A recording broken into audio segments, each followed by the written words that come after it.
I came to this nameless city on my own with the promise of a new life, but also with an unspeakable fear.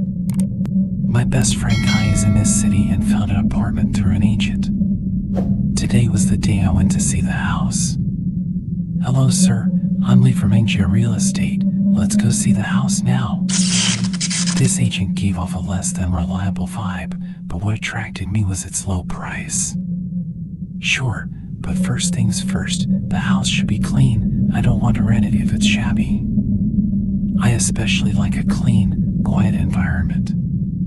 Soon, Lee took me to an isolated and quiet neighborhood, which was just what I wanted. The house was a well-appointed, clean apartment, perfect for me as a drifter. However, the room was a bit gloomy, as the north-facing windows didn't let any sunlight. Why is there no mirror in this house? I noticed that there was no mirror in the bathroom, and the whole house still smelled musty, as if no one had lived there for a long time. Oh, the mirror was probably taken away by the previous occupant. Lee spoke vaguely, looking a little unnatural. Whatever, I'll take this house. The rent will be called from tomorrow. In the end, I decided to stay because it was just too cheap. Kai, I found a house. Why don't you come over tonight and help me clean it up? The room is okay. All the facilities are still available. I called my friend first thing, not wanting to be busy alone until midnight. After putting down my luggage, I was alone in this gloomy room, and I always felt that something was wrong. There were deep marks in the corners of that bathroom, and when I tried to touch them, I realized that they were dry and didn't look like they were leaking.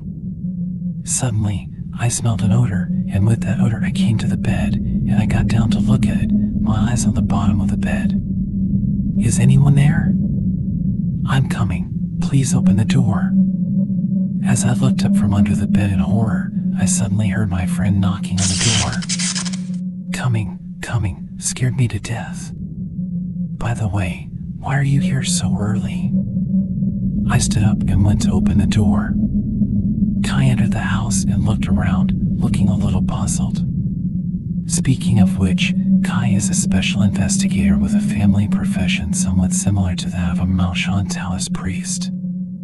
Hey, this house looks a little weird. Why did you rent this place? Kai pointed to the marks on the wall, feeling weird. It's cheap and it's quiet, it's just that no one has lived here for a long time. I explained. Kai didn't say anything else, looked around and got ready to leave.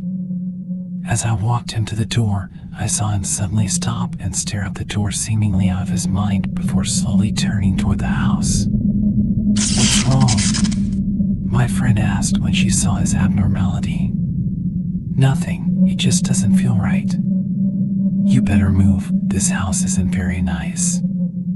Kai said and left. At night, I took a shower and lay on the bed to look at my cell phone. The silhouette reflected on the screen made me jolt, but I turned around and found it empty. Just now, I clearly saw the silhouette. Could it be that my eyes were blurred? At this time, I found that the engraving on the wall quietly deepened, and the liquid slowly flowed out from the engraving. I approached the wall, touched it with my hand, felt wet, and then smelled it. There was a fishy odor.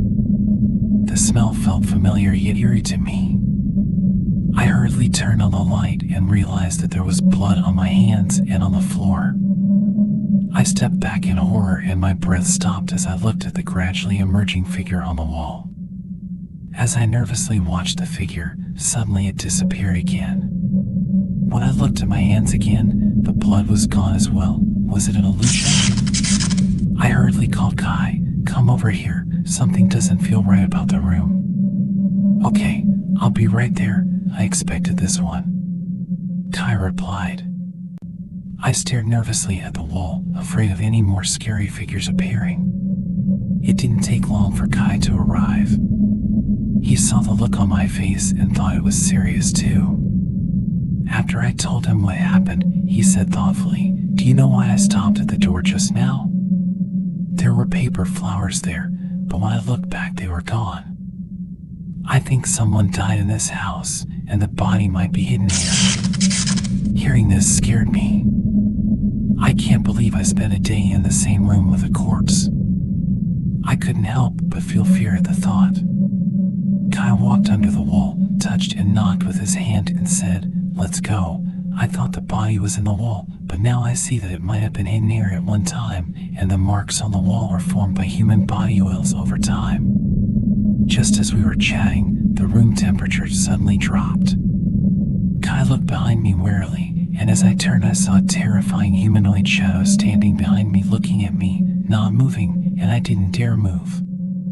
"Don't move, this ghost won't harm anyone, he's probably just trying to convey some kind of message.